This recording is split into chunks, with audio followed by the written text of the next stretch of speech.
Ja va tot al vol. La Madalena de Castelló, les falles de València, les despertades, les disparades, els cartells de focs d'artifici, les cavalgades, les xocolatades, les paelles, els calderos, els berenars infantils, els sopars de majors, ja va tot al vol.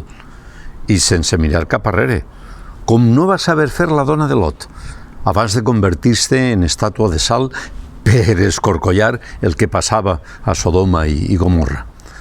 Nosaltres tampoc no mirem enrere, ni a dreta ni a esquerra, perquè ausa és ma vida que ho estan passant malament a Ucraïna en el seu 731 dia de guerra, o com ho estan passant de malament a Gaza i Cisjordània, suportant el genocidi practicat per Israel en el seu 148 dia de revenja. I seguim a la nostra, sense tocar vores.